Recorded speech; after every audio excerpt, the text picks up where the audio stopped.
বীরভূমের সদাইপুর থেকে রাষ্ট্রপতি ভবন, এই সফর যেন অনুপ্রেরণার এক জীবনগাথা। অনুপম চক্রবর্তী বছর 28-এর যুবক, রাজ্যের মুখ উজ্জ্বল করেছেন। স্কাউটিং এর সর্বোচ্চ সম্মান রাষ্ট্রপতি রোভার অ্যাওয়ার্ড এবার তার হাতে। সিনিয়র দাদা সন্দীপ কুমার শর্মা, এখন আমার বর্তমানে আরএসএল, উনি রোভার স্কাউট লিডার আমার। তো উনি যখন রাষ্ট্রপতি অ্যাওয়ার্ড নিয়ে এসেছিলেন তখন আমার কাছে মনে হয়েছিল এটা মানে কি এটা এত ইয়ে। তো সত্যি দিন থেকে জেনেছিলাম তাহলে হয়তো রাষ্ট্রপতি অ্যাওয়ার্ড এমনি করেই পাওয়া যায়। তো তাদের দেখানো পথ দিয়ে মানে সৈয়দ জাফর ইমরান, সন্দীপ কুমার শর্মা এবং শীতনাথ গিরি, আমার তিনজন আরএসএল, এবং আমার তখনকার জিএলএস শ্রী শ্রীকান্ত সেন এবং প্রদীপ পাল মহাশয়, ওনাদের দেখানো পথ দিয়েই আমি এগিয়ে গেছিলাম। ঠিক আছে, ওনারা অনেক হেল্প করেছেন। এর জন্য যেসব সাইন দরকার হয়, যেসব কোর্স কন্টেন্টের দরকার হয়, কোর্স কন্টেন্টগুলো কমপ্লিট করতে যেগুলো দরকার হয়, সেগুলোর জন্য চূড়ান্ত সাহায্য শুধু আমি হসপিটাল গ্রুপ থেকে পেয়েছি।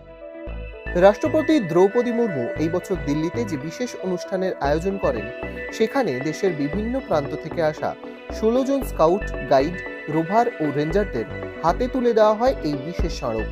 যদিও প্রতি বছর লক্ষাধিক যুবক যুবতী অংশ নেন, চূড়ান্ত বেছে নেওয়া হয় মাত্র 120 জনকে। রাষ্ট্রপতির হাত থেকে স্মারক পান কেবল 4 জন। সেই গর্বের তালিকায় নাম উঠেছে অনুপমের।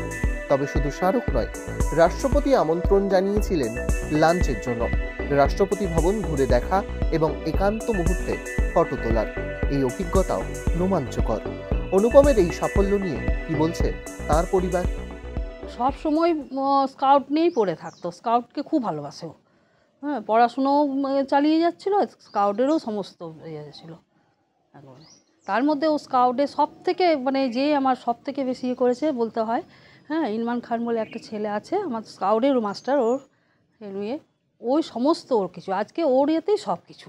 স্কাউটে ও নিজের পুরো মন প্রাণ ঢেলে, এমন এমন দিন গেছে ও আমাকে মাঝে মাঝে ভিডিও পাঠিয়েছে বা গল্প করেছে, 100 কিলোমিটার 150 কিলোমিটার হাঁটা এবং মার্চ প্যারেড করে যেতে হয়েছে, বা এমন এমন দিন গেছে যেখানে বন্যা বা ত্রাণের ব্যাপার, চিকিৎসার ব্যাপার, দুস্থ মানুষ চিকিৎসা পাচ্ছে না, এরকম অনেক জায়গাতেও গেছে, কাজকর্ম করেছে। রিলিফ ফান্ডেও প্রচুর প্রচুর কাজ করেছে, রিলিফ যে ক্যাম্পগুলো হয়।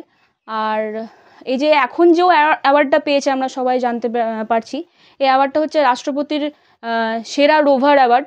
তো আমার দাদা এই বছর যে যতজন সিলেক্টেড হয়েছে সেরা রোভার হিসেবে, তার মধ্যে বীরভূম জেলার মধ্যে আমার দাদা একজন। এটা আমাদের পুরো পরিবারের কাছে, আমাদের পুরো চক্রবর্তী বংশের কাছে বিশাল গর্বের ব্যাপার।